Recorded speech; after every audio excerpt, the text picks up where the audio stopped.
রহমত পূর্ণ হোক প্রভাত আমার, তাহাজ্জুদে আর ফজরের অভ্যাস আছে যার, রহমত পূর্ণ প্রভাত হয় তার। আলহামদুলিল্লাহি রাব্বিল আলামিন, আসসালাতু ওয়াসসালামু আলা সাইয়্যিদিল মুরসালিন, আম্মা বা'দু, ফাউযু বিল্লাহি মিনাশ শাইতানির রাজীম, বিসমিল্লাহির রহমানির রহিম।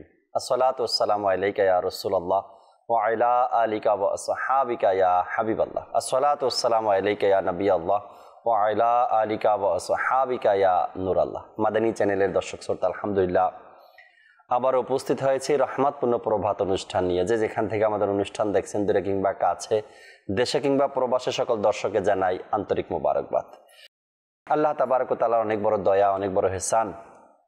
আল্লাহ তাআলার আরও একবার শুকরিয়া আদায় করার সুযোগ পেয়েছি, আল্লাহ তাআলার প্রশংসা করার সুযোগ পেয়েছি, আল্লাহ তাআলার ইবাদত রিয়াজত করার সুযোগ পেয়েছি এবং আল্লাহ তাআলার দরবারে তওবা করার, ক্ষমা চাওয়ারও সুযোগ আমরা পেয়েছি। এই জন্য আল্লাহ তাআলার দরবারে বেশি বেশি শুকরিয়া আদায় করা উচিত।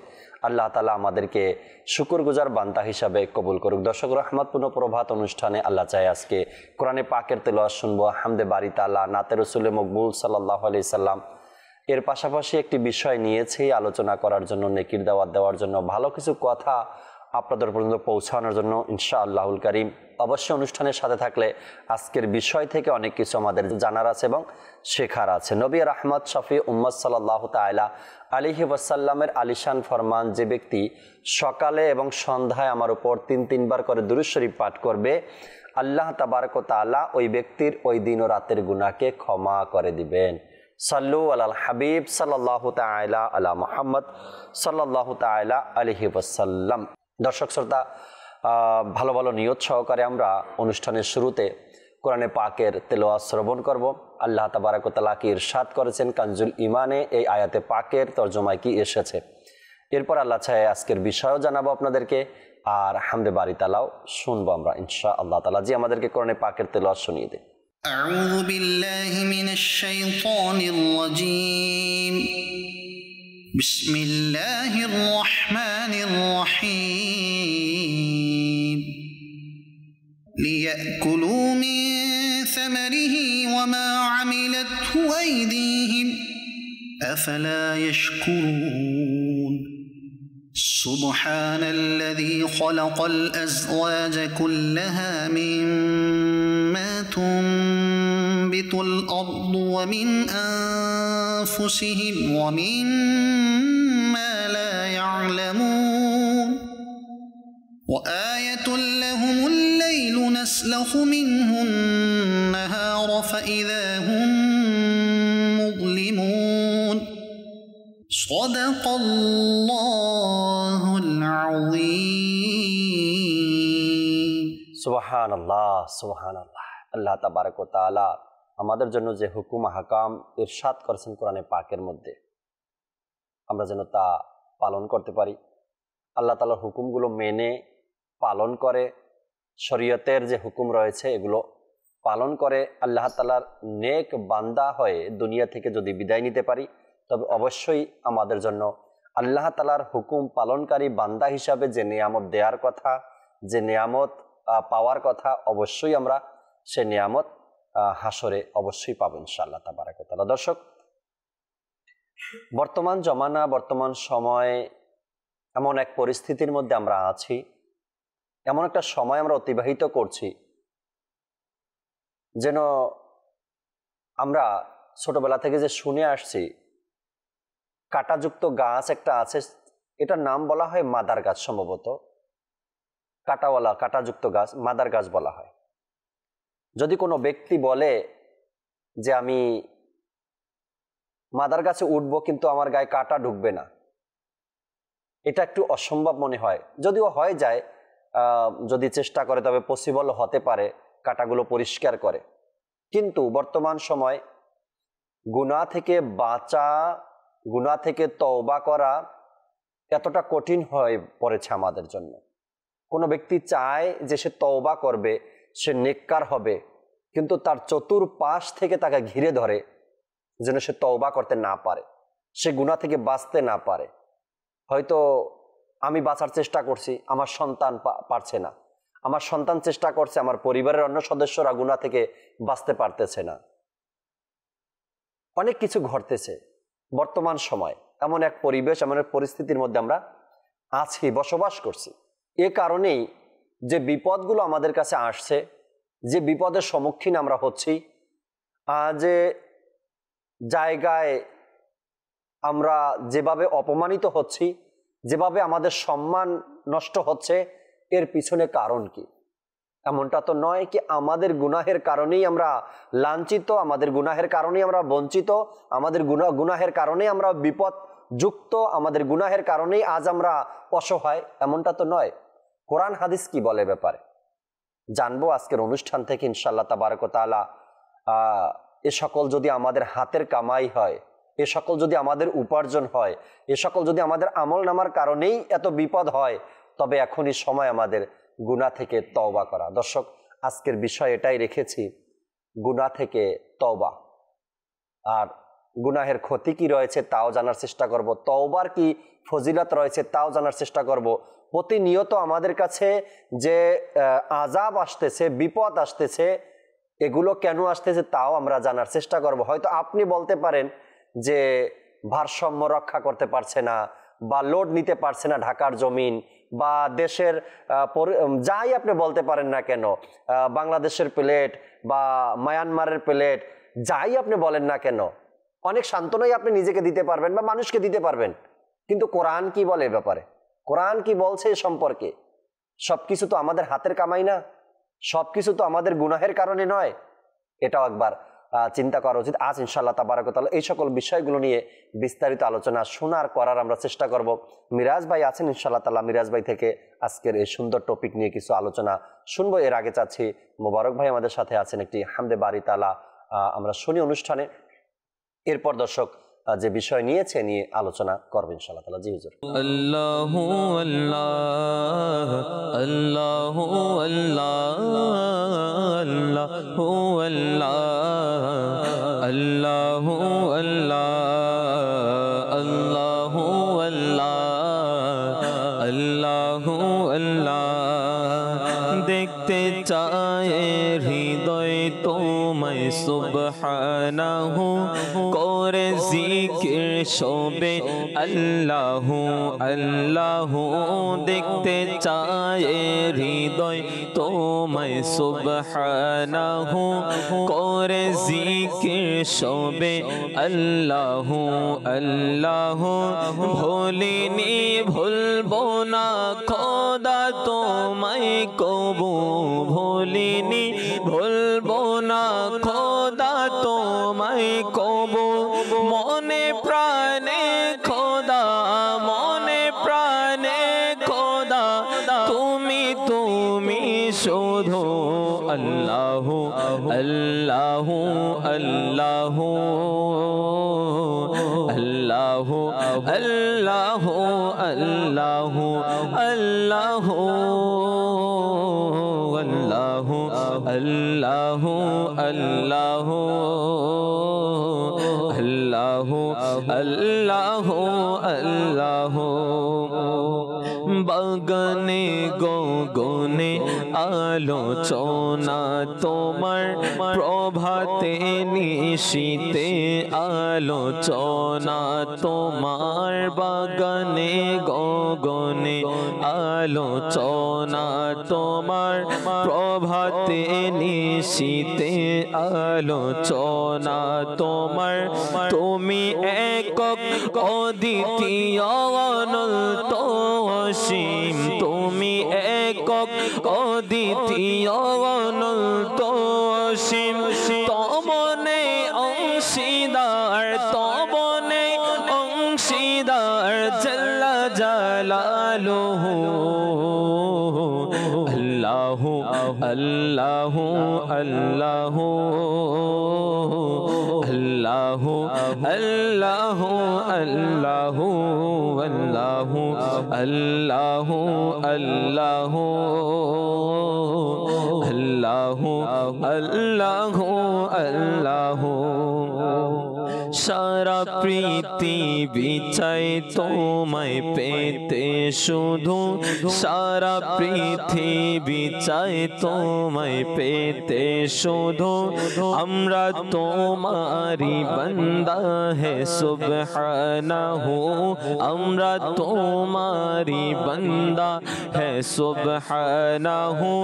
তুমি পুত্র পবিত্র অনন্ত অসীম, তুমি পুত্র পবিত্র অনন্ত অসীম, হে রহিম রহমান, হে রহিম রহমান। আল্লাহু আল্লাহু আল্লাহু আল্লাহু আল্লাহু আল্লাহু আল্লাহু আল্লাহু আল্লাহু আল্লাহু আল্লাহু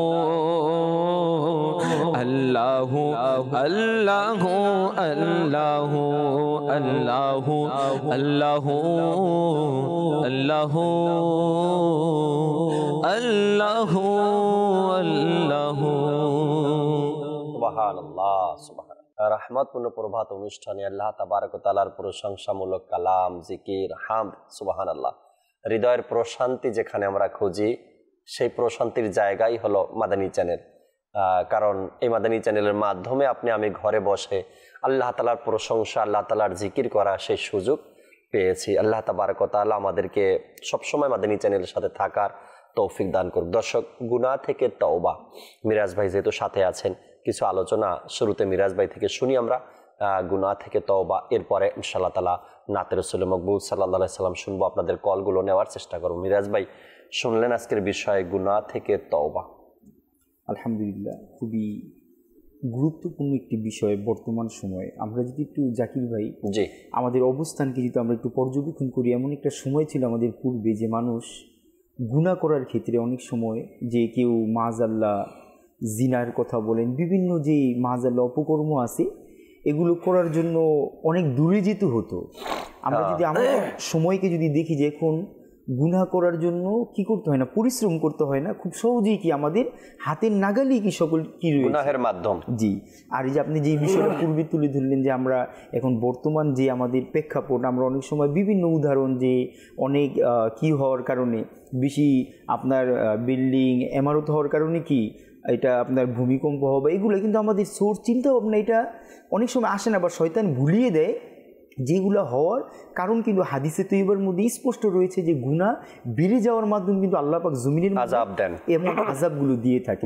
তো এটা বর্তমান যুগে খুব গুরুত্বপূর্ণ একটি বিষয়। আর কিতাবের মধ্যে বর্ণিত রয়েছে হযরতে সাইয়্যিদুনা আব্দুল্লাহ বিন যায়েদ রাদিয়াল্লাহু তাআলা বলে যে আমি একবার চাঁদের প্রথম রাতে আমি কোনো একটি কবরস্থানের পাশ দিয়ে যাচ্ছিলাম। তো এমন সময় দেখলাম যে হঠাৎ এক ব্যক্তি অর্থাৎ কবরের ভিতর থেকে এমন হালতে বের হলো যে তার পায়ের মধ্যে কি রয়েছে, শিকল রয়েছে। যখন সে কিছু দূর বের হলো, বের হওয়ার পরে আরেকজন তাকে ওই শিকল টেনে তাকে ভিতরে নিয়ে গেল আর তাকে প্রহার করতে লাগলো। আর ওই ব্যক্তি যিনি ভিতরে নিয়ে গেল কবরে, তো সে এভাবে বলতে লাগলো, আমি কি নামাজ পড়তাম না, আমি কি রোজা রাখতাম না, আমি কি গুনাহ থেকে বিরত থাকতাম না। এই কথা বলতে গিয়ে আবারও তাকে প্রহার করা হলো আর বলা হলো যে তুমি এগুলো সকল কিছুই করতে, কিন্তু যখন তুমি একাকী হয়ে যেতে তখন আল্লাহকে ভয় করতে না। অর্থাৎ যখন তুমি একা থাকতে তখন গুনাহের মধ্যে লিপ্ত হয়ে যেতে। তো এই কারণে তাকে কবরের মধ্যে এইভাবে প্রহার দীর্ঘক্ষণ সব তিনি বলে যে আমি তার এই অবস্থাকে আমি দেখতে লাগলাম।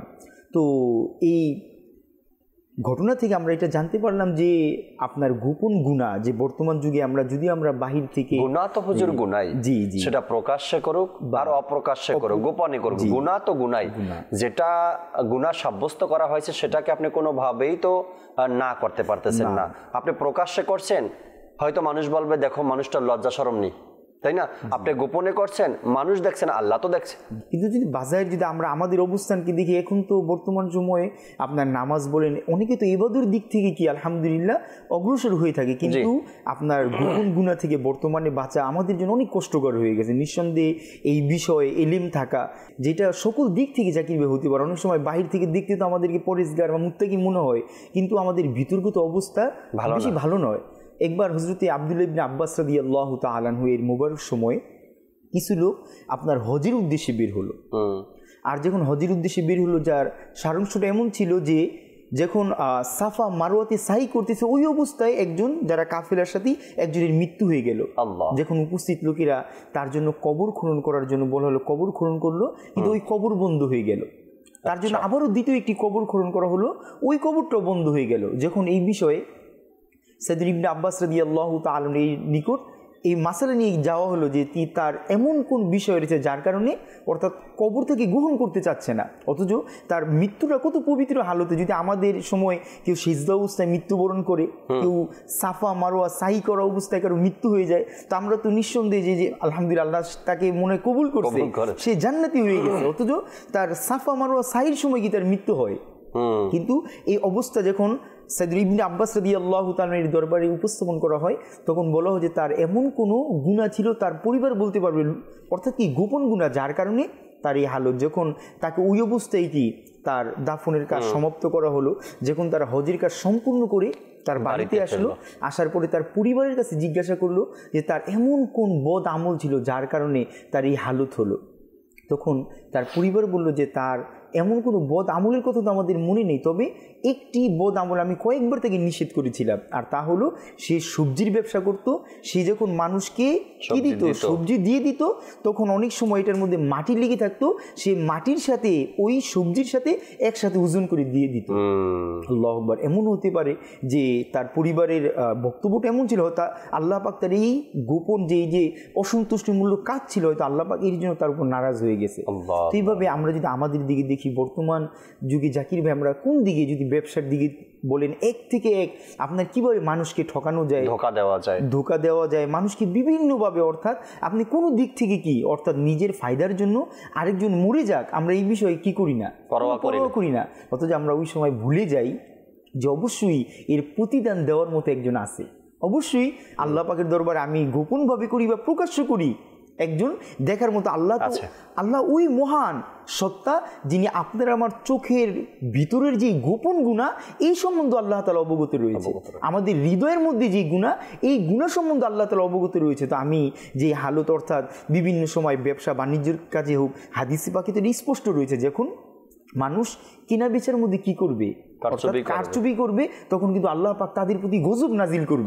যদি আমরা আমাদের সময়কে এখন দেখি, তাহলে এটা বলার কিছু নেই, আমরা কয়েক দিনের মধ্যে আমরা অনেক কিছু দেখতে পেলাম। যদি এমন হতো আল্লাহ পাকের অসন্তুষ্টি, তাও আল্লাহ তাআলার দয়া রয়েছে, তবে কম হচ্ছে। জি জি, আমাদের গুনাহ যেই পরিমাণ বাড়ছে, তাতে হয়তো আমরা আযাব, আল্লাহ তাআলা অনেক বড় দয়া, এটাও আমার নবীর সাদকায় যে উম্মতি গুনাহ করছে, আল্লাহ তাআলা গোপন রেখেছেন, তেমন আযাব দিচ্ছেন না। আমরা যদি পূর্বের ইতিহাসগুলো দেখি, মিরাজ ভাই, বনি ইসরাইলের জামানার, যে তারা গুনাহ করত, আল্লাহ তাআলা আযাব নাজিল করতেন, আল্লাহ তাআলা আযাব নাজিল করতেন, তাদের কপালের মধ্যে তাদের গুনাহ লেখা হয়ে যেত, গুনাহ করত এবং গুনার কারণে আযাব নাজিল হয়ে যেত, তারা স্বচক্ষে দেখতো সেই গুনাহ, তাদের ভোগান্তি হতো। এরপর বনি ইসরাইলের নবীর কাছে আসতো, হে আল্লাহ নবী, আল্লাহ তাআলার দরবারে আমরা তওবা করছি, আপনি দোয়া করুন যেন আমাদের থেকে আযাব চলে যায়, আমরা আর এই গুনাহের মধ্যে লিপ্ত হব না। কিন্তু আমার নবীর সাদকায় আমরা এখনো সসম্মানে আছি, আল্লাহ তাবারক ওয়া তাআলা আযাব দিচ্ছেন না আমার নবীর সাদকায়। যাই কিছু আসছে, যা কিছু দেখি আমরা, এটা মাত্র নমুনা, আমাদেরকে সতর্ক করা হচ্ছে, তাই না? তোমরা সতর্ক হয়ে যাও, গুনাহ থেকে বেঁচে থাকার চেষ্টা করো, তওবা করো।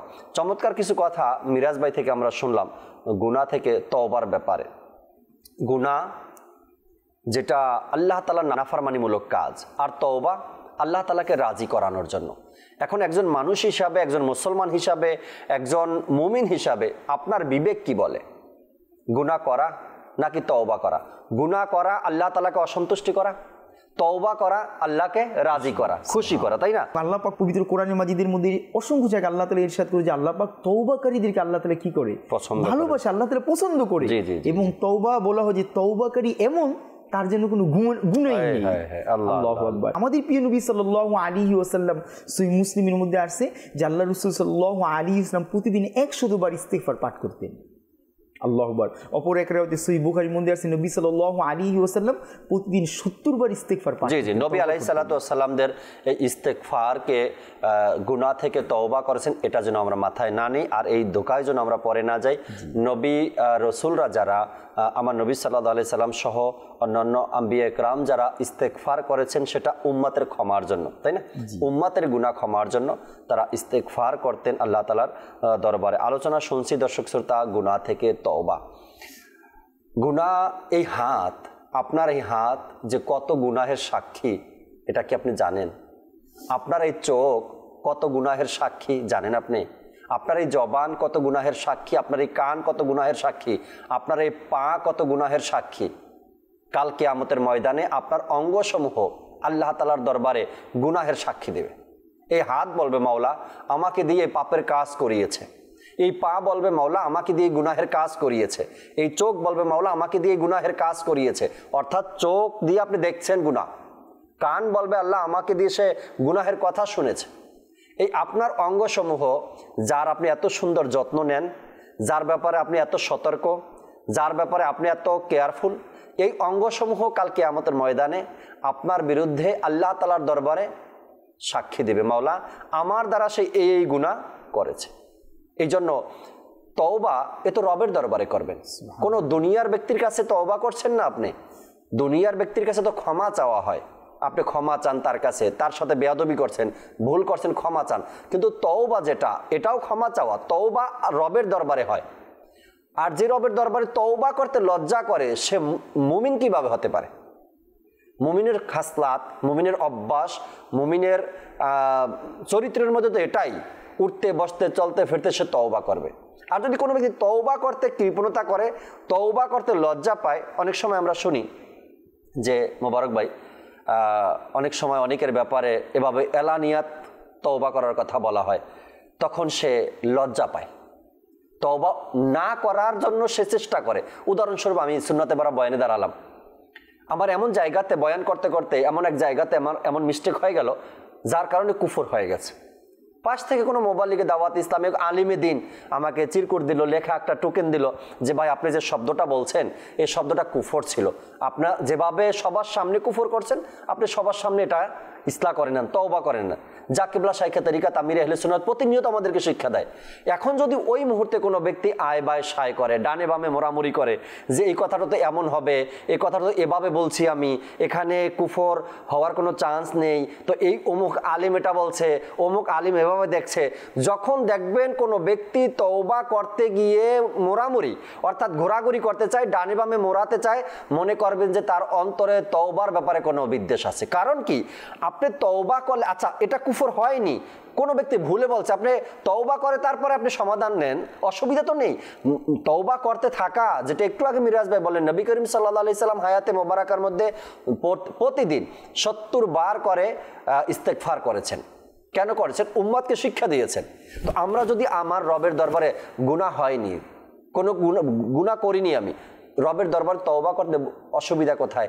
যত বেশি তওবা করতে পারবেন রবের দরবারে আপনার সম্মান তত বাড়তে থাকবে। যেটা বলছিলাম, যদি কোনো ব্যক্তি তওবা করতে অস্বীকার করে তখন মনে করতে হবে যে আপনার হয়তো ভিতরে আমিত্ব ঢুকে গেছে, কিছু একটা আসছে আপনার ভিতরে, তাই আপনি তওবা করার কথা বললেও আপনি তওবা করতে চান না। আবার অনেক মানুষ তওবাকে এভাবে এড়িয়ে যায়, আচ্ছা ঠিক আছে তওবা করবো না, একটা বয়স আসুক, একটা সময় হোক, এখন এই বয়সে যদি তওবা করে সব ছেড়ে দেই তবে জীবনটাকে আর কিভাবে আমি এনজয় করতে পারলাম, এমন একটা শব্দ অনেকে বলে থাকে। এমনও শোনা যায়, জাকির ভাই আমরা একবার কাফেলাতে গেলাম এক শরীয়তপুরের এক এলাকায়, তো আমরা সকলকে এই নামাজ যারা বিগত দিনগুলোতে যারা কাজা করেছে তাদেরকে এই বিষয়ে উৎসাহ প্রদান করানো হলো যে আপনারা সবাই কি অর্থাৎ অন্তরে তওবা করে পাকাপোক্ত নিয়ত করে নেন আজকে থেকে আমরা কি করবো, ইনশাআল্লাহ 5 ওয়াক্ত নামাজ জামাতে আদায় করবো। তো আসলে দিনের ইলম না থাকার কারণে অনেক সময় কি যে আসলে তওবা কি বা এটার গুরুত্ব কি অনেকে বুঝেন। আল্লাহ সুবহানাহু ওয়া তাআলা পবিত্র কোরআনে মাজিদে অসংখ্য আয়াতে কারিমার মধ্যে তওবার এত চমৎকার আলোচনা করেছে, তওবা করো তোমরা, অনেকবার বলা হয়েছে। সুবহানাল্লাহ। তো ওই আমরা একই মজলিসে যারা ছিলাম সবাই যুবকরা তওবার নিয়ত করলো, এর মধ্যে একজন উঠে দাঁড়িয়ে গেল যে ভাই আপনারা বারবার তাদেরকে অর্থাৎ কি করাইতেছেন, নিয়ত করাইতেছেন, তারা যদি এই বয়সে নিয়ত করে আর তারা যদি এটা ধুইরে না রাখতে পারে তাহলে তো তারা সবাই ওয়াদা অর্থাৎ কি ওয়াদা ভঙ্গ করলো, তারা গুনাহগার হয়ে যাবে। অর্থাৎ আমাদের চিন্তা ভাবনা কি তার অর্থাৎ লাস্টের ভূমিকাটা এমন ছিল যে তাদেরকে এখন না, তাদের একটা বয়স আছে, তারা ইয়াং ছেলে, এখন তারা করবেই, আগামী যখন দিন আসবে তখন তারা কি আমাদের মতো হলে তখন তারা একবারে সব গুছে মসজিদের দিকে চলে আসবে, তখন তওবা করবে। আল্লাহ আজ পর্যন্ত কে লিখিত দিতে পারবে যে বয়স হওয়ার পরে 70 বছর হওয়ার পরে মসজিদমুখী হয়েছে? এমন কাউকে পেয়েছে আজ পর্যন্ত কেউ যে 70 বছর বয়স হয়েছে এখন মসজিদমুখী হয়েছে? হতে পারে না। তার উদাহরণস্বরূপ আমি এখন ছোট, আমার এখন মসজিদে যাওয়ার বয়স না, বা নামাজ ফরজ হয়নি হয়তো এই বয়সটা আমার, যখন আরেকটু বড় হই মসজিদে যাওয়া তো জরুরি, নামাজও ফরজ হয়েছে, কিন্তু লেখাপড়া, চাকরি, ব্যবসা বাণিজ্য, ওই বয়সটা যখন এখন যেই মানুষের ভাষণটা যে 70 বছর 50 বছর বয়সে তারা মসজিদে যাবে, তখনও তো বাহানা, নাতি আছে, সন্তান আছে, সংসার আছে, মেয়ের বাড়িতে যেতে হয়, ছেলের বাড়িতে যেতে হয়, আত্মীয়ের বাড়িতে যেতে হয়, তখন আরো বেড়ে যায়। এখন তো একা, তখন তো পুরা বংশ ছড়িয়ে পড়ে, তখন তো আরো যেতে পারে না, এমনটা হয় না কখনো। এটা কিন্তু কিতাবে জাকির এইভাবে আসছে যে তওবার ব্যাপারে কি করা, দূরত্ব বা আপনার তাকির করা, বলা হয় এটা হলো শয়তানের কি আপনার নিঃসন্দেহে শয়তানের একটা ধোঁকা। তো এটার ব্যাপারে বলা হয়েছে যে কিছু জিনিস এমন রয়েছে যেগুলোর ক্ষেত্রে 6টা কাজ এমন রয়েছে দ্রুত করা। এর মধ্যে একটা হলো যে গুনাহ হওয়ার পরপরই সাথে সাথে তওবা করে। আমি তো জানি না আজকে যদি এই বর্তমান যুগে আমাদের জন্য এটা আরো স্পষ্ট জাকির ভাই, যে কত ইয়াং লোক আমরা দেখতেছি সকালবেলা কাজের উদ্দেশ্যে বের হয়েছে কিন্তু সন্ধ্যায় ঘরে ফিরে আসতে পারে নাই। অনেক লোক সে আমাদের সাথে চা খায়, শুধু এমনও আমরা শুনেছি যে কিছুদিন আগে এক লোক যে মসজিদের মুয়াজ্জিন, সে একজনের মৃত্যুর কথা মাইকে এলান করলো যে অমুক ভাই ইনি ইন্তেকাল করছে, সে যখন ঘরে গেছে ওই মুয়াজ্জিনের ইন্তেকাল হয়ে গেছে, তখন তাদের উভয়ের একসাথে জানা যায়, একজনের সংবাদ পৌঁছাতে গিয়ে আরো একজন দুনিয়া থেকে বিদায় নিয়েছে। তো এটা কি আমাদের জন্য শিক্ষা না? আপনার অসংখ্য বাচ্চা দেখা যায় অনেকে পেট থেকে হওয়ার সাথে সাথে কি অর্থাৎ মৃত্যুবরণ করে। এইভাবেই তো আমরা এইগুলোর জন্য আমরা নিজেদের জীবনে শিক্ষা হিসেবে নেই, যেন তওবার ব্যাপারে আমরা কি না করি যে আজকে করব, কালকে করব, আর এমন হয়ে যায়। দেখবেন জাকির ভাই, আমি এমন কিছু লোককে দেখলাম যারা এইভাবে ধোঁকায় পড়ে তারা এই অবস্থায় তাদের কি হয়ে গেছে, তওবা নসিব হয়নি। আল্লাহু আকবার। এই জন্য আমাদের প্রতিনিয়ত তওবার মন মানসিকতা রাখা উচিত। সাইয়েদে আলা হযরত রাহমাতুল্লাহি তাআলা আলাইহি বলেন, যদি কোনো ব্যক্তি চায় দুনিয়াতে সুন্দরভাবে জীবন অতিবাহিত করতে, সেজন্য গুনাহ থেকে বেঁচে থাকে, দ্বিতীয়ত সেজন্য তওবার মধ্যে নিজেকে রাখে। তওবা আপনার রিজিকের মধ্যে বৃদ্ধি করে দেয়, তওবা হায়াত বাড়িয়ে দেয়, তওবা আপনার অন্তরের প্রশান্তি যোগায়, তওবা ইবাদতের মধ্যে মন লাগিয়ে দেয়, তওবা রবের দিকে ধাবিত করে আপনাকে, তওবা আপনার নসিব ভাগ্যকে পরিবর্তন করে দেয়। কেন গুনাহগারের ভাগ্য এক রকমের আর তওবাকারের ভাগ্য কিন্তু আর এক রকমের। গুনাহগার তো কখনো চিন্তাই করে না যে আমি মদিনাতে যাব। গুনাহ করতে করতে তার অন্তরটা এমন মরিচা পড়ে যায়, সে তো চিন্তাই করে না কি আমি মদিনাতে যাব। আর তওবাকারী ব্যক্তি যখন তওবা করে তখন তার চোখে পানি চলে আসে, সুন্নতের উপর আমল করে, মদিনার কথা স্মরণ করে, মদিনায় যাওয়ার চিন্তা ভাবনা তার মাথার মধ্যে চলে আসে, একদিন তার সফর হয়েই যায়। তো এই জন্য তওবাকারীর কথা যে ফজিলতগুলো আসছে আমাদের এগুলো স্মরণ রাখা উচিত। আমরা মোবারক ভাইয়ের কাছে আসি, একটি নাতে রাসূল মকবুল সাল্লাল্লাহু আলাইহি সাল্লাম শুনি অনুষ্ঠানে, এরপর দর্শক আপনাদের কলগুলো আল্লাহ চায় শোনার চেষ্টা করবো ইনশাআল্লাহ। জি হুজুর। সাল্লাল্লাহু আলাইকা ইয়া রাসূলুল্লাহ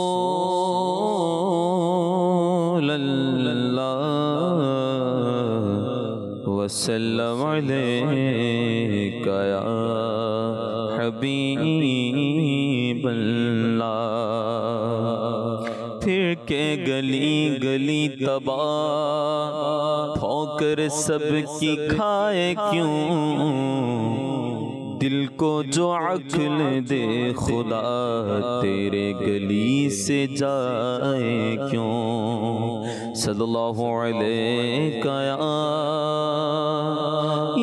रसूलल्लाह वसल्लम अलैका या हबीबल्लाह।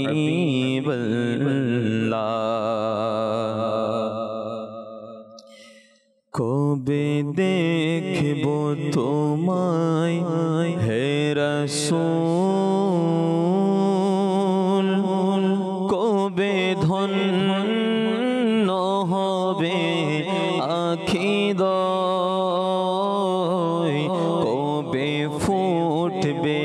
আশার বাগে ফুল কবে শান্ত হবে হৃদয় কবে দেখব তোমায় হে রাসূল কবে ধন্য হবে আখিদয় কবে ফুটবে আশার বাগ ফুল কবে শান্ত হবে হৃদয় আমি নির্জন আধার কবরে একা থাকব কেমন করে আমি নির্জন আধার কবরে একা থাকব কেমন করে মোরে করতে তখন উদার তুমি এসো দয়া করে মোরে করতে তখন উদার তুমি এসো দয়া করে যদি পাই গো তোমার দর্শন থাকবে না তো আর কোনো ভয় কবে ফুটবে আশার বাগ ফুল কবে শান্ত হবে হৃদয় কবে ফুটবে আশার বাগ ফুল কবে শান্ত হবে হৃদয় আমি পাপী বড়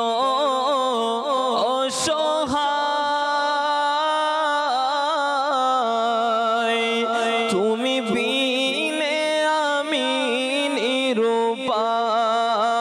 নিরুপায় আমি পাপী বড় অসহায় তুমি বিনে আমি নিরুপায় দয়া করো তুমি আমায় কেহ নাই যে মোরে দুনিয়ায় দয়া করো তুমি আমায় কেহ নাই যে মোরে দুনিয়ায় আমি পাপী তুমি শাফি আমি নিঃস্ব তুমি দয়াময় কবে ফুটবে আশার বাগ ফুল কবে শান্ত হবে হৃদয় এ জীবনের ইতি টেনে যখন আসবে আধার নেমে এ জীবনের ইতি টেনে যখন আসবে আধার নেমে তুমি থেকো আমার সামনে জানায় আর জি তোমার কদমে তুমি থেকো আমার সামনে জানায় আর জি তোমার কদমে ভুলে যাবো আমি যত কষ্ট থাকবে না আমার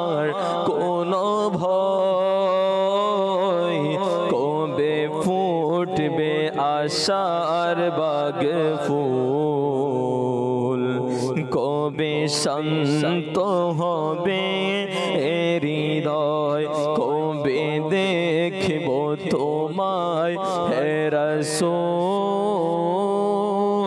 কবে ধন্য হবে আখিদয়,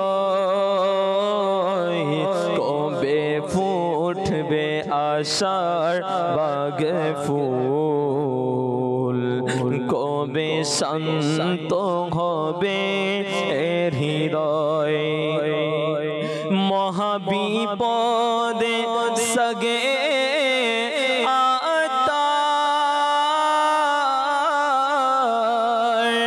করো তুমি তাকে উদ্ধার, মহাবিপদে সগে করো তুমি তাকে উদ্ধার, ভবে নেই যে কিও আপন তার, দয়া করো দয়ার ভান্ডার, ভবে নেই যে কিও আপন তার, দয়া করো দয়ার ভান্ডার, ডুবে আছি গুনার সাগরে, বাঁচাও মোরে হে দয়াময়, ডুবে আছি গুনার সাগরে, বাঁচাও মোরে হে দয়াময়, কবে ফুটবে আশার বাগ ফুল, কবে শান্ত হবে হৃদয়। দর্শকের কিছু কল রয়েছে আমাদের সাথে, কয়েকটা কল শুনবো, এরপরে আবারও আজকের যে বিষয় নিয়েছি এ নিয়ে আলোচনা করবো ইনশাআল্লাহ তাআলা। জি, কল শুনিয়ে দিই। আমার নাম রিফাত, রাজশাহী থেকে বলছি। আমি একটি কালা শুনতে চাই যে আনাই পয়সা নাই, কেমনে যেতাম সোনার মদিনা। কেমনে যাব সোনার মদিনায়। চট্টগ্রামের বাসায় যে কালামটি আছে মোবারক ভাই এই কালামের অনুরোধ পাঠিয়েছেন। দর্শক শোনাবো, সাথেই থাকুন, পরবর্তী কল দেন। ব্রাহ্মণবাড়িয়া থেকে বলছি। আপনাদের যে মাদানী চ্যানেল সবসময় দেখি, অনেক ভালো লাগে। সবাইকে মাদানী চ্যানেল দেখার জন্য আহ্বান করি, আমাদের জন্য দোয়া করবেন। মাশাআল্লাহ, আপনি নিজেও দেখছেন এবং অপরকেও দেখার জন্য দাওয়াত দিচ্ছেন। আল্লাহ তাবারক ওয়া তাআলা ভালো রাখুক আপনাকে, সবসময় মাদানী চ্যানেল দেখবেন, সাথে থাকবেন, এভাবে করেই আশা রাখি ইনশাআল্লাহ। পরবর্তী কল দেন। আমি গাজীপুর চৌরাস্তা থেকে বলছিলাম। ফয়সাল, আমি একটি গজল শুনতে চাই। খালিক ও মালিক, রব মহান, সুবহানাল্লাহ সুবহানাল্লাহ। ইনশাআল্লাহ, সুবহানাল্লাহ সুবহানাল্লাহ, এই কালামটি আপনি শুনতে চেয়েছেন, সাথেই থাকুন, শোনানোর চেষ্টা করব। পরবর্তী কল দেন। আমার নাম আসাদুজ্জামান। আমার কাছে খুব ভালো সুন্দর লাগে, আপনাদের কথাগুলো শুনতে আমার অত্যন্ত ভালো লাগে। পরিবার সবাই দেখে, সবাইকে বলে মাদানী চ্যানেল দেখার জন্য আমার জন্য দোয়া করবেন। সবসময় আমি যেন আপনাদের এই চ্যানেলটা দেখতে পারি, চলাফেরা করতে পারি। আল্লাহু আকবার। যখন কথাগুলো নিঃস্বার্থভাবে হয়, ওই কথাগুলো মানুষের অন্তরে গিয়ে লাগে। যে কথাগুলোর পিছনে স্বার্থ থাকে, ওই কথাগুলো মানুষের অন্তর থেকে আসে না, মুখ থেকে আসে। এটা সবসময় মনে রাখবেন, সবসময় মাথায় রাখবেন। আর যে কথাগুলো স্বার্থের জন্য কেউ বলে, তখন সেই কথা অনেক সময় চেঞ্জ হয়ে যায়। আজকে এটা বলছে তো কালকে আরেকটা বলবে, আজকে এটার পক্ষে বলছে কালকে আরেকটার পক্ষে বলবে। এটা স্বার্থের জন্য হয়ে থাকে। যেটা আল্লাহ তাআলার জন্য হয়ে থাকে, নিঃস্বার্থভাবে হয়ে থাকে, সেটা একই কথা হয় এবং ইখলাসের সাথে হয়, অন্তর থেকে হয়। আর ওই কথাটা মানুষের অন্তরে গিয়ে লাগে। যদিও মাদানী চ্যানেলে যারা বসে প্রোগ্রাম করে, হয়তোবা তারা অনেক জোরে চিল্লাচিল্লি করে বয়ান করে না, হয়তোবা তাদের বয়ানের জোশ এমন থাকে না কি সবাই একসাথে সুবহানাল্লাহ বলবে। কিন্তু আল্লাহ তাআলার অনেক বড় দয়া, যেখানে স্বার্থ নেই, মানে স্বার্থ ছাড়া যখন নিঃস্বার্থ মানুষ কাজ করে, ফিসাবিলিল্লাহ কাজ করে, আল্লাহ তাআলার জন্য কাজ করে, আল্লাহ খুশির জন্য কাজ করে, তখন কথাও একটাই থাকবে, আর ওই একটা কথার উপরে ইস্তেকামাত থাকবে, আর এটাই মানুষের অন্তরে গিয়ে লাগে। আর যখন স্বার্থের জন্য কোনো কাজ করবে, অসংখ্য মানুষের দেখেন আপনারা যে আজকে এর পক্ষে, কালকে ওর পক্ষে, কালকে এর জন্য, পরের দিন ওর জন্য। যখন কারো জন্য হয় সেটা, তখন স্বার্থের জন্যই হয়, সেখানে নিঃস্বার্থ বলা যাবে না। যখন এর জন্য আর ওর জন্য, যখন কাজগুলো রবের জন্য হয়, তখন এখানে কোনো স্বার্থ ছাড়াই কথা হয়। আল্লাহ তাবারক ওয়া তাআলা ইখলাসের সাথে কাজ করার, দিনের খেদমত করার সবাইকে আল্লাহ তাআলা সে তৌফিক দিক। পরবর্তী কল দেন। জামালপুর রাহাত, আমি সোনার মদিনা প্রাণের মদিনা গজলটা শুনতে চাই। সোনার মদিনা আমার প্রাণের মদিনা, যেটা সম্ভবত লাস্ট ইস্তেমাতে পড়া হয়েছিল মোবারক ভাই, সোনার মদিনা আমার প্রাণের মদিনা কালাম শুনতে চেয়েছেন। জি, পরবর্তী কল দেন। আমার নাম মোহাম্মদ মনিরুল ইসলাম, মাদানী চ্যানেল আমার কাছে অনেক ভালো লাগছে। মাদানী চ্যানেল আমরা দেখে উপকৃত হচ্ছি, এখান থেকে অনেক ইলম অর্জন হচ্ছে, এবং মাদানী চ্যানেল দেখে আমাদের জীবন অনেক পরিবর্তন এসেছে। আল্লাহ তাআলা মাদানী চ্যানেলকে অনেক উন্নতি করুক, আমরা কামনা করছি। আমিন আমিন আমিন। আল্লাহ তাবারক ওয়া তাআলা সবাইকে মিলেমিশে মাদানী চ্যানেল দেখা, দাওয়াত ইসলামের সাথে থাকা সে তৌফিক আল্লাহ আমাদেরকে দান করুক। চমৎকার কিছু কল আমরা শুনলাম দর্শক শ্রোতার পক্ষ থেকে। আল্লাহ তাআলা সকল দর্শককে ভালো রাখুক। অবশ্যই আপনারা গুড নিউজ প্রতিনিয়ত দেখছেন মাদানী চ্যানেলে, সোশ্যাল মিডিয়াতে, এবং আমারও দায়িত্ব প্রতিটা প্রোগ্রামে বলা হয় না কি অ্যাডভার্টাইজ করা, এটা আমার দায়িত্ব, এটা আমার কাজ, আমি করতে থাকবো। আপনাদেরকে দাওয়াত দেওয়া আমার দায়িত্ব মনে করি। আসছে আলহামদুলিল্লাহ রাব্বিল আলামিন 24, 25, 26 ডিসেম্বর দাওয়াত ইসলামের 3 দিনের সুন্নাতে ভরা ইজতেমা। আসবেন অবশ্যই, এবং দেখা হবে। যদিও সবার সাথে দেখা করতে না পারি, কিছু মানুষের সাথে তো দেখা হয়ে যাবে। যারা বিগত দিনগুলোতে ইজতেমাতে আসছেন তাদের সাথে অনেকের সাথেই দেখা হয়েছে, এবং অনেকের সাথে দেখা হয়নি। হাজার হাজার মানুষের ভিড়, পসিবল হয় না। প্রয়োজনে যখন বের হই তখন অনেকের সাথে দেখা হয়ে যায়। আসবেন, দাওয়াত, চেষ্টা করব দেখা করার জন্য, আপনারাও চেষ্টা করবেন আসার জন্য। এখানে ইলমে দ্বীন শেখা, কাফলায় সফর করা, এবং নেক মানুষের সঙ্গে স্পর্শ অর্জন করা, গুনাহ থেকে তওবা করার মন মানসিকতা তৈরি হবে 3 দিনের ইজতেমাতে। আজকের যে টপিক, মূলত 3 দিনের সুন্নাতে ভরা ইজতেমায় মানুষকে তওবা করার উৎসাহ দেওয়া হয়, মানুষকে গুনাহ থেকে বাঁচার মন মানসিকতা তৈরি করা হয় মাত্র 3 দিন। আপনি জীবনে 36 বছর পার করছেন নিজের ঘরে, আর 3 দিন দিচ্ছেন দাওয়াত ইসলামীকে। সেই 36 বছর একদিকে, আর এই দাওয়াত ইসলামীকে 3 দিন দেবেন সেটা একদিকে। আমি এটা শিওর দিতে পারি, গ্যারান্টি দিতে পারি। ওই 36 বছর একদিকে, আর এই 3 দিন একদিকে, 3 যুগ একদিকে, আর 3 দিন একদিকে। এটা আমি গ্যারান্টি দিতে পারি। যদি আপনি এটা বলতে বাধ্য আপনি যে আমার 3 দিন জীবনের সেরা এই 3 দিন, তো নেকির দাওয়াত দেওয়ার উদ্দেশ্যে আপনি আমার ভাইকে আমি বোঝাচ্ছি যে আপনি আপনার সন্তান সহ দাওয়াত ইসলামের 3 দিনের সুন্নাতে ভরা ইজতেমায় অবশ্যই আসবেন ইনশাআল্লাহ তাবারক ওয়া তাআলা। মিরাজ ভাই থেকে আরো কিছু আলোচনা শুনি, এরপরে অনুরোধের কালামগুলো শুনবো আমরা। জি হুজুর। কত সৌভাগ্যবান ইসলামীবাদের তওবা নসিব হয়ে যায় অবশ্যই ইসলামীবাদের। পাশাপাশি এই বছর তো বিশেষভাবে আল্লাহ তাআলার দয়ায় যেহেতু আমাদের পুরো বাংলাদেশের পক্ষ থেকে যে মাহে ডিসেম্বর, মাহে কাফেলা, অর্থাৎ ডিসেম্বর মাস হলো কাফেলার মাস। আচ্ছা, তো আলহামদুলিল্লাহ ইজতেমার মাঠ থেকে অসংখ্য হাজারো আশিকানে রাসূল 3 দিনের জন্য, আমি বলবো শুধু 3 দিন নয়, যদি আল্লাহ দয়া করে ইনশাআল্লাহ আমরা যেন 6 দিনের জন্য, কমসে কম 6 দিনের জন্য আসি। আলহামদুলিল্লাহ অসংখ্য আশিকানে রাসূল কেউ 12 মাসের জন্য বের হবে, 1 মাসের জন্য বের হবে, 63 দিনের জন্য বের হবে, যেন আমরাও ইনশাআল্লাহ এই ইজতেমা আমাদের পরিবর্তন এবং তওবার মাধ্যম হয়ে যায়। আমিন। আল্লাহ পাক পবিত্র কোরআনে মাজিদের সূরা আত-তাহরিমের 8 নং আয়াতে কারিমার মধ্যে আল্লাহ সুবহানাহু ওয়া তাআলা ইরশাদ করে, কানজুল ঈমান থেকে অনুবাদ, হে ঈমানদারগণ, তোমরা আল্লাহর কাছে তওবা করো, খাঁটি তওবা, আশা করো যে তোমাদের রব তোমাদের গুনাহসমূহকে মুছে দিবে। আল্লাহু আকবার। যে এই আয়াতে কারিমার ব্যাখ্যার মধ্যে বর্ণনা করা হয় তাফসীর কিতাবের মধ্যে, যে যারা অর্থাৎ খাঁটি তওবা করে, যাকে আমরা তওবাতুন নাসুহা বলি, সে যে পূর্বে যে গুনাহ করেছে এই গুনাহগুলোকে আল্লাহ তাআলা নেকি দ্বারা পরিবর্তন করে দেবে। আর আল্লাহ তাআলার দয়া কত বড়, হয়তো আমরা মাদানী চ্যানেলে অসংখ্যবার এই আলোচনা শুনেছি। সহিহ বুখারীর মধ্যে সাইয়েদনা ইবনে ওমর রাদিয়াল্লাহু তাআলা বলে যে আমি রাসূল করিম সাল্লাল্লাহু আলাইহি ওয়াসাল্লাম থেকে এই হাদিসে মুবারাকা প্রায় 3 বার শুনেছি। এটা কি, যে বনি ইসরায়েলের মধ্যে এমন একজন ব্যক্তি ছিল যে প্রায় 99টা খুন করলো।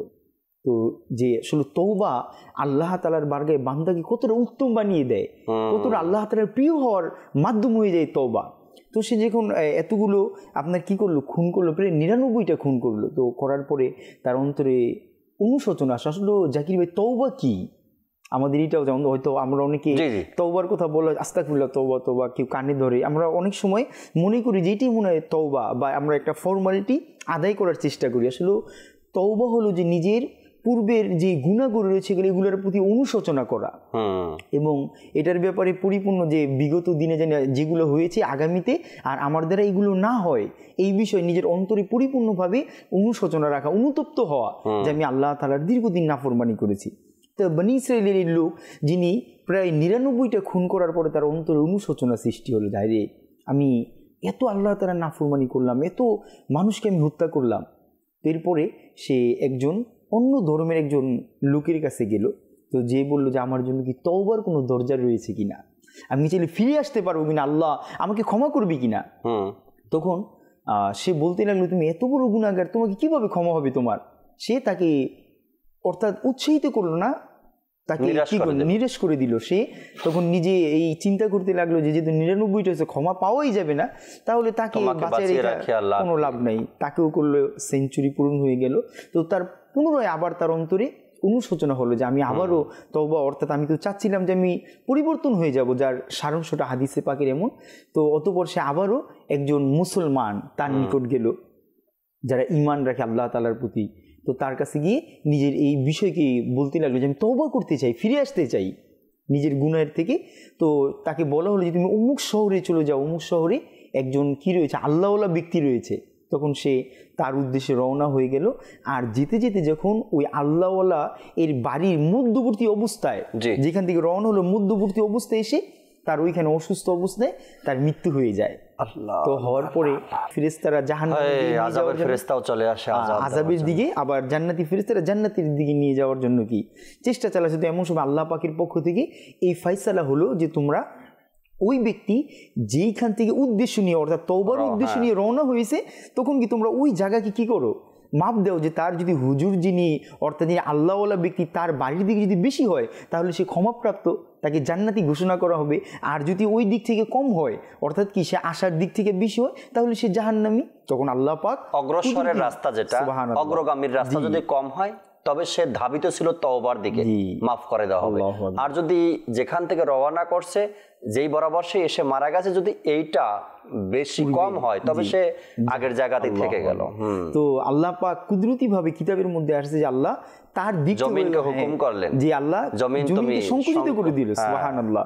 তো এর মাধ্যমে এলান হয়ে গেল যে আল্লাহ পাক তাকে জান্নাতের, অর্থাৎ ফেরেশতারা তাকে নিয়ে গেল। তো ওইটার আলহামদুলিল্লাহ যদি আমরা একটু দেখি যে এত বড় গুনাহগার যখন সে সত্য অন্তরে তওবার নিয়ত করলো, এখানে একটা দেখার বিষয় আকা আলা হযরত রাহমাতুল্লাহি তাআলা ফতোয়া রাজবিয়ার মধ্যে বলে যে পূর্বের যারা উম্মত ছিল তারা সদা সর্বদা এই ফিকিরে থাকতো যে কোন উসিলায় আল্লাহ আমাদেরকে কি করবে, ক্ষমা করবে, মাফ করবে। আর আল্লাহ তাআলা এই উম্মতের ব্যাপারে আল্লাহ তাআলা কি করে যে উসিলা তালাশ করে যে কোন উসিলায় তাকে ক্ষমা করা যায়।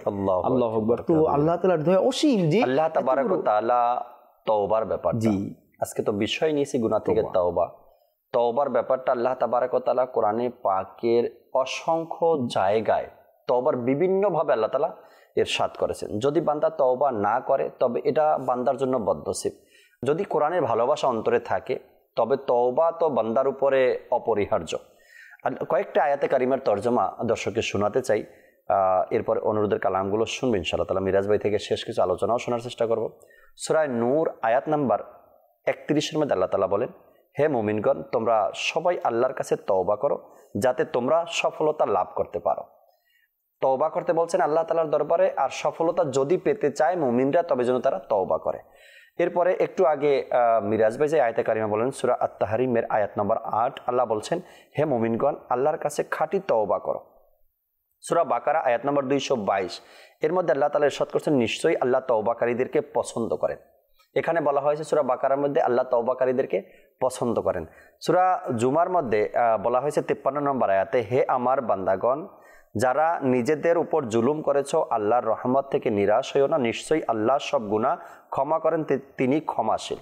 এরপর সূরা হুদের আয়াত নাম্বার 3-এর মধ্যে আল্লাহ তাআলা বলেছেন, তোমরা তোমাদের পালনকর্তার কাছে ক্ষমা প্রার্থনা করো। ক্ষমা প্রার্থনা তওবা একই কথা। এখানে বলা হয়েছে তোমরা তোমার রবের কাছে ক্ষমা প্রার্থনা করো। এরপরে সূরা তওবার 104 নম্বর আয়াতের মধ্যে আল্লাহ তাআলা ইরশাদ করেন, তারা কি জানে না আল্লাহ তার বান্দার তওবা কবুল করেন? তারা কি জানে না যে তোমাদের তওবাগুলো আল্লাহ তাআলা কবুল করে নেন? এরপরে সূরা নিসা আয়াত নাম্বার 17 এর মধ্যে আল্লাহ তাআলা ইরশাদ করেন, তওবা ওই সব লোকদের জন্য যারা অজানা বশত গুনাহ করেছে, অজ্ঞাত বশত যারা গুনাহ করেছে, তওবা তাদের জন্য। এরপরে সূরা আল আরাফ আয়াত নাম্বার 153 আল্লাহ তাআলা ইরশাদ করেন, যারা মন্দ কাজ করছে অতঃপর তওবা করছে ও ঈমান এনেছে, নিশ্চয়ই তোমার রব তাদের পরে চরম ক্ষমাশীল এবং দয়ালু। সূরা শুরা আয়াত নাম্বার 25 আল্লাহ তাআলা ইরশাদ করেন, তিনি তার বান্দাদের থেকে তওবা কবুল করেন এবং গুনাহ মাফ করেন। অর্থাৎ বান্দাদের তওবা আল্লাহ কবুল করেন এবং তাদের গুনাহ মাফ করেন। এরপর আল্লাহ তাআলা সূরা মুমিন আয়াত নাম্বার 3 এর মধ্যে ইরশাদ করেন, তিনি গুনাহ মাফ করেন, তওবা কবুল করেন। সূরা নূর আয়াত নাম্বার 5 আল্লাহ ইরশাদ করেন, তবে যারা পরে তওবা করছে ও নিজেদের সংশোধন করছে, নিশ্চয়ই আল্লাহ ক্ষমাশীল, অর্থাৎ তাদেরকেও আল্লাহ তাআলা ক্ষমা করে দিবেন। আরো অসংখ্য আয়াতে পাকের মধ্যে আল্লাহ তাবারক ওয়া তাআলা তওবা করার ব্যাপারে ইরশাদ করেছেন, যেখানে অসংখ্য আয়াতের তরজমা শুনলাম। এতবার আল্লাহ বান্দাকে তওবা করার কথা বললেন, তোমরা তওবা করো আমি কবুল করব, তোমরা তওবা করো আমি কবুল করব, আমি তওবাকারীদেরকে পছন্দ করি। সেখানে যে বান্দা তওবা করতে অস্বীকার করবে, তওবা করতে দেরি করবে, তওবা করার ব্যাপারটা নিয়ে সে গরিমসি করবে, বোঝা যায় যে এই বান্দার মধ্যে রবের সাথে কেমন একটা সম্পর্ক, একদম নেই সম্পর্ক। তো একজন মুসলমান হিসাবে, একজন মুমিন হিসাবে, আল্লাহ তাআলার একজন বান্দা হিসাবে আমার তো উচিত যে আমি প্রতিনিয়ত তওবা করতে থাকি, রবকে আমি রাজি খুশি করাই। রাজি খুশি করতে পারলে আমার জন্য ক্ষমা রয়েছে, আমি নাজাত পেয়ে যাবো ইনশাআল্লাহ তাবারক ওয়া তাআলা। আল্লাহ তাআলা আমাদেরকে বোঝার তৌফিক দিক। মোবারক ভাই, অনুরোধের কিছু কালাম ছিল, 1-2 পংক্তি করে যদি আমাদেরকে শোনাতেন, এরপর ইনশাআল্লাহ তাআলা মিরাজ ভাই থেকে শেষ কিছু আলোচনা শুনবো আর সালাতু সালামও পাঠ করবো আল্লাহ ইনশাআল্লাহ। আর টিয়া নাই পয়সা নাই কেনে যাইতাম, সোনার মদিনা কেনে যাইতাম, সোনার মদিনা কেনে যাইতাম। আর টিয়া নাই পয়সা নাই কেনে যাইতাম, সোনার মদিনা কেনে যাইতাম, সোনার মদিনা কেনে যাইতাম। আয় যদি ওইতাম আকাশের তারা,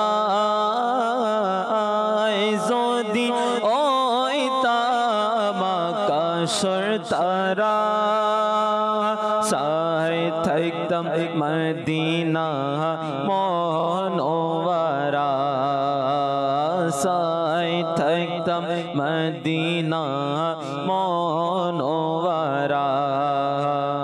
শোক পাগায় সাই থাকতাম, শোক পাগায় সাই থাকতাম, স্বপ্ন ফিরাইতাম। আর টিয়া নাই পয়সা নাই কেনে যাইতাম, সোনার মদিনা কেনে যাইতাম, সোনার মদিনা কেনে যাইতাম। ফাঁকি যদি ওইতাম যাইতাম ওরি ওরি, ফাঁকি যদি ওইতাম যাইতাম ওরি ওরি, মদিনা আয় থাকি যাইতাম ঘুরি ঘুরি, মদিনা আয় থাকি যাইতাম ঘুরি ঘুরি। মদিনা সাই সাই, মদিনা সাই সাই, আশা পুরাইতাম। আর টিয়া নাই পয়সা নাই কেনে যাইতাম, সোনার মদিনা কেনে যাইতাম।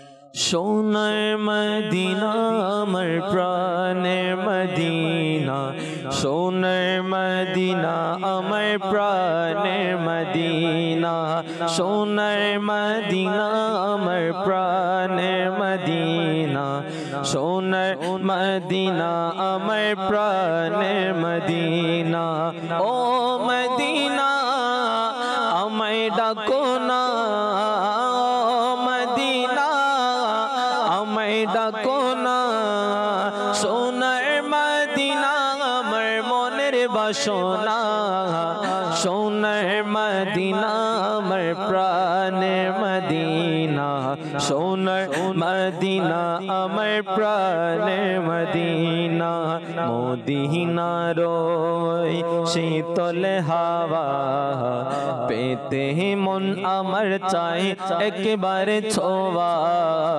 মদিনার শীতল হাওয়া পেতে মন আমার চাই একবারে ছোঁয়া ও মদিনা আমায় ডাকো না ও মদিনা আমায় ডাকো না আমার জীবন আর কিছুই চাই না সোনার মদিনা আমার প্রাণের মদিনা সোনার মদিনা আমার প্রাণের মদিনা সোনার মদিনা আমার প্রাণের মদিনা সোনার মদিনা আমার প্রাণের মদিনা এই জীবনে শেষ বাসনা মরণ যেন হয় আমার সোনার মদিনা এই জীবনে শেষ বাসনা মরণ যেন হয় আমার সোনার মদিনা দয়া করো না শাহে মদিনা দয়া করো না শাহে মদিনা জান্নাতুল বাকিতে আমায় ঠাই দাও না সোনার মদিনা আমার প্রাণের মদিনা সোনার মদিনা আমার প্রাণের মদিনা সোনার মদিনা আমার প্রাণের মদিনা সোনার মদিনা আমার প্রাণের মদিনা। কালাম ছিল অনুরোধের এবং সবাই মিলে শুনছিলাম আমরা। আল্লাহ তাবারাক ওয়া তাআলা সকল কলার যারা কল করেছেন আল্লাহ তাআলা সবাইকে ভালো রাখুক, সুন্দর রাখুক ইনশাআল্লাহ তাবারাক ওয়া তাআলা। এভাবে করেই আমরা মাদানী চ্যানেলের সাথে জয়েন থাকবো, কালাম নাত হামদ শুনতে থাকবো, নিজেকে শুধরানোর চেষ্টা করব, তওবার মন মানসিকতা তৈরি করব। আলোচনা শুনছিলাম দর্শক শ্রোতা তওবা নিয়ে, যে গুনাহ থেকে তওবা করো। গুনাহের কারণে পার্থিব যে ক্ষতি মানুষের হয় এটা বোঝার বাকি না কোনো মুসলমানের। প্রত্যেক মুসলমানই জানে যে আমার এই যে ক্ষতিটা হলো এটা গুনাহের জন্যই। পার্থিব ক্ষতি দুনিয়াবি ক্ষতি গুনাহের কারণে। গুনাহ যে শুধু আখেরাতকেই নষ্ট করে তা না, গুনাহ কিন্তু মানুষের দুনিয়াকেও নষ্ট করে, তাই না? গুনাহের কারণে সম্মান নষ্ট হয়ে যায়, গুনাহের কারণে চেহারা নূর নষ্ট হয়ে যায়, গুনাহের কারণে রিজিক কমে যায়, গুনাহের কারণে সংসারের অশান্তি সৃষ্টি হয়, গুনাহের কারণে সমাজ তাকে বয়কট করে। গুনাহের দুনিয়াবি অনেক ক্ষতি রয়েছে, অনেক ক্ষতি রয়েছে দুনিয়াবি।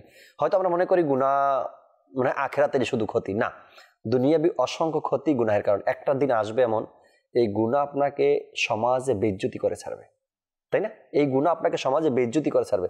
উদাহরণস্বরূপ কোনো ব্যক্তির মিথ্যা বলার অভ্যাস অনেক বড় গুনাহের কাজ। এটা মিথ্যা বলা অনেক বড় গুনাহের কাজ।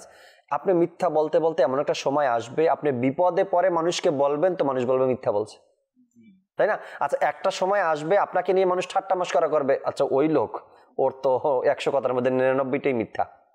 এমন মানুষ এখনো সমাজে আছে যার কথার কোনো ভ্যালু নেই, যার কথার কোনো দামই নেই। কেন? ওই যে আগে মানুষের সাথে মিথ্যা বলে বলে অভ্যস্ত হয়ে গেছেন, এখন মানুষ আপনার কথা সত্যটাও মানুষ মিথ্যা মনে করে, মানুষটা মিথ্যাই বলে বেশি, এরকমের একটা বিষয় রয়েছে। তো গুনাহের পার্থিব ক্ষতি যে রয়েছে তা থেকেও তো আপনাকে বাঁচতে হবে। আপনি গুনাহ করছেন, হয়তো আপনি ভাবছেন যে এই প্রভাবটা তো আমার উপর পড়েনি, আমি তো লক্ষ লক্ষ টাকা আত্মসাৎ করলাম। কি মনে করছেন রব ছাড় দেয়, ছেড়ে দেয় না? আজকে না হয় আপনার পরের যারা আসবে প্রজন্ম তাদের উপরে প্রভাব পড়বে। জি হুজুর, হাদিস এটাই বলে, যদি এখন আপনার উপর নাও পড়ে আপনার ভবিষ্যৎ প্রজন্ম যারা আছে, সন্তান যারা আসবে, এই গুনাহের প্রভাব তাদের উপরে পড়বে। এখন আপনি আত্মসাৎ করছেন কোটি কোটি টাকা মানুষের, এরপরে আপনার ভবিষ্যৎ প্রজন্ম যারা আসবে না তারা একদম নিঃস্ব হয়ে থাকবে। এটাই তো, এই গুনাহের প্রভাবটা, পার্থিব গুনাহ যে প্রভাব পড়ে, এর একটা হলো ভূমিকম্প। আমরা যতই বা মনকে সান্ত্বনা দেই, আয় বায় সাই করি, যত মজবুত করে বিল্ডিং তুলি না কেন, যত মজবুত বিল্ডিংয়ে থাকি না কেন, যদি আযাবে গ্রেফতার হতে হয়, তবে সেই মজবুত বাড়ি আর কোনো কিছু কাজে আসবে না। আপনারা হয়তো বারবার শুনেছেন, আমিও কয়েকবার বলছি, যে কোনো এক কাজ্জাব ছিল, সে জান্নাতের আলোচনা পুরানো কিতাব থেকে পড়ছে, তারপরে সে সিদ্ধান্ত নিল জান্নাত আমি দুনিয়াতেই বানাবো। আল্লাহ তাআলার পানা, অসংখ্য লেবার কাজে লাগিয়ে দিল, অসংখ্য বিভিন্ন রাষ্ট্র থেকে সে দামি দামি পাথর আনা শুরু করলো। বছরের পর বছর অতিবাহিত হয়ে গেল জান্নাত নির্মাণে। লোক লস্কর নিয়ে যখন জান্নাতের দিকে রওনা হয়েছে, জান্নাতে প্রবেশ করবে, গেটের সামনে যাওয়ার আগেই সে দুনিয়া থেকে বিদায় নিয়েছে। আল্লাহ বলছেন আমি তাকে তার বানানো জান্নাত কিভাবে পসিবল, যেখানে কুদরত আল্লাহ তাআলার নিদর্শন জান্নাত, সে জান্নাত একজন দুনিয়াবী মানুষ বানাবে, এটা তো পসিবলই না। আল্লাহ বলেন আমি ওর এই দুনিয়াতে বানানো জান্নাতে তো প্রবেশ দূরের কথা, থাকারও আমি স্থান দেব না। এই প্রবেশ করার আগেই সে ইন্তেকাল করেছে। তো মানে এমন চিন্তা ভাবনার জন্য আমরা না করি, তওবা আমাদের করা উচিত। শেষ কিছু যদি কথা শোনাতেন। হুরায়রা রাদিয়াল্লাহু তাআলা আনহু বর্ণনা করে একটি হাদিসে পাকের খোলাসা, যখন আদম সন্তান ইবাদতের মধ্যে মশগুল হয়ে যায়, তো আল্লাহ তার দুই হাত রিজিক দ্বারা পরিপূর্ণ করে দেয়। আল্লাহু আকবার। আর যখন আদম সন্তান গুনাহের মধ্যে লিপ্ত হয়ে যায়, তো আল্লাহ দুই হাত তার মুসিবত দ্বারা পরিপূর্ণ করে দেয়। দেখেন, যাদের যে বিষয়ে বললেন যে অনেকে তো তাদের যারা আনেওয়ালা নসল, যাদের সন্তান, তাদের উপর তো পড়বে। এই অধিকাংশ এমন কিছু গুনাহ রয়েছে যা বান্দা দুনিয়াতে এর আযাব ভোগ করে যায়, পেয়ে যায়। অসংখ্য দেখবেন যে অনেক টাকা পয়সা আছে, খাবার দাবার বন্ধ হয়ে গেছে, অনেক কোটি টাকার মালিক কিন্তু সন্তান কথা শুনতেছে না, অনেক কোটি টাকার মালিক তো বিবি তার আয়ত্তের মধ্যে নেই। এইভাবে অসংখ্য ক্ষতি। এর চেয়ে মনে রাখবেন জাকির ভাই, টাকা পয়সা এগুলোর মধ্যে কিন্তু সুখ নয়। এগুলা দেখবেন অসংখ্য মানুষের টাকা আছে কিন্তু সুখ নাই। সুখ তো আল্লাহ তাআলার পক্ষ থেকে। আল্লাহু আকবার। হাদিসে পাকের মধ্যে বর্ণিত রয়েছে, ইবনে মাজা এর মধ্যে বর্ণনা করা হয়েছে, আনাস রাদিয়াল্লাহু তাআলা আনহু তওবার ব্যাপারে বলে যে রাসূল করিম সাল্লাল্লাহু আলাইহি ওয়াসাল্লাম ইরশাদ করে, মানুষ মাত্রই পাপী, আর পাপীদের মধ্যে সবচেয়ে উত্তম হলো তওবাকারী। আল্লাহু আকবার। এবং অপর এক হাদিসে পাকের মধ্যে বর্ণিত রয়েছে, রাসূল সাল্লাল্লাহু আলাইহি ওয়াসাল্লাম ইরশাদ করে, আল্লাহ তাআলার মুমিন বান্দার তওবার কারণে অধিক আনন্দিত হয়ে যায়। যারা মুমিন যারা হয়, তারা যখন সাচ্চা অন্তরে তওবা করে, তখন আল্লাহ আনন্দিত হয়। এবং সাইয়েদনা আবু হুরায়রা রাদিয়াল্লাহু তাআলা আরও বলে যে রাসূল করিম সাল্লাল্লাহু আলাইহি ওয়াসাল্লাম ইরশাদ করেছে, তোমাদের মধ্যে কেউ যখন হারানো জিনিস ফিরে পায় তখন যেই খুশি হয়, অনুরূপ তোমাদের মধ্যে যখন কোনো মুমিন তওবা করে আল্লাহ তাআলার বারগাহে ক্ষমা প্রার্থনা করে, আল্লাহ এর চাইতে অধিক আনন্দিত হয়ে যায়। সুবহানাল্লাহ। আর এটা তো এত বড় দয়া। সহিহ বুখারীর মধ্যে বর্ণিত রয়েছে যে আমরাও যদি এই বিষয়টা নিজের অন্তরে ধারণ করি, যে আমরাও যেন এখনই মাদানী চ্যানেলের দর্শক শ্রোতা যারা এই মুহূর্তে আমরা হাজির রয়েছে, এখন আমাদের অধীনস্থ, তাদেরকেও যে আমরা এই বিষয়ে বলি। কিতাবের মধ্যে আসছে, সাইয়েদনা ইবনে ওমর রাদিয়াল্লাহু তাআলা বলে, আমি অসংখ্যবার এই হাদিসে মুবারক আল্লাহ রাসূলের মুবারক জবান থেকে শুনেছি যে বনী ইসরাইলের মধ্যে এক ব্যক্তি, যিনি তার অভ্যাস ছিল যে প্রতিনিয়ত নতুন নতুনভাবে আপনার সে অপকর্মের মধ্যে লিপ্ত হয়ে যেত, নতুন নতুন জিনা করত। একবার এমন হলো যে তার ওই গোত্রের মধ্যে আর এমন কেউ বাকি রইল না তার জিনা থেকে। এত বড় নাফরমান, তার ব্যভিচার থেকে কেউ বাকি নেই। তো এমন সময় সে অন্য গ্রাম থেকে এমন একজন নারী আসলো যে খুব মুসিবতে পড়ে তার নিকট আসলো যে আমাকে কি করো, সহযোগিতা করো।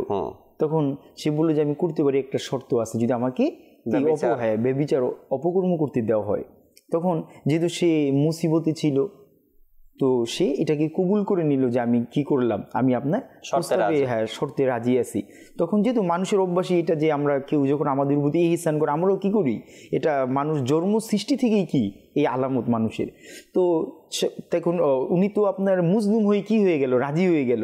তো এমন হলো যে যখন সে গুনাহ করার জন্য একটি ঘরের মধ্যে আসলো, তখন সে দরজা জ্বালানা সব কিছু বন্ধ করে দিল। তখন ওই নারী ওই যুবককে বলতে লাগলো যে, যখন সব অফ করে দেওয়ার পরে বলতে লাগলো আর কোনো কিছু খোলা আছে কিনা, বলতেছে হ্যাঁ, এমন একটা দরজা আছে যে মালিক এবং বান্দার মধ্যে যেই দরজা কোন সময় বন্ধ হয় না। হে যুবক, তুমি তো গুনাহ করে নিবে, কিন্তু এই গুনাহের আযাব বাকি থেকে যাবে, তুমি আল্লাহকে ভয় করো। যখন তার অন্তরে এই কথাটা এত পরিমাণ প্রভাব পড়লো যে সাথে সাথেই বলে, যাও আমার এখান থেকে তুমি চলে যাও। সে চলে গেল। তো কিছুক্ষণের পরেই তার ইন্তেকাল হয়ে গেল।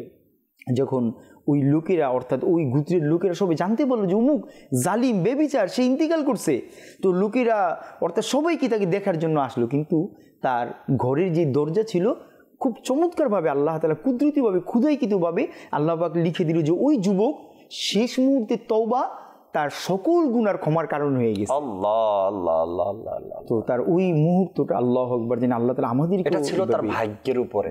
এটা যেন আমরা না ভাবি যে আমি সারা জীবন গুনাহ করব, শেষ মুহূর্তে তওবা করব। ওই যুবকেরটা তো কবুল হয়েছে তওবা। তার তওবাটা কেমন ছিল?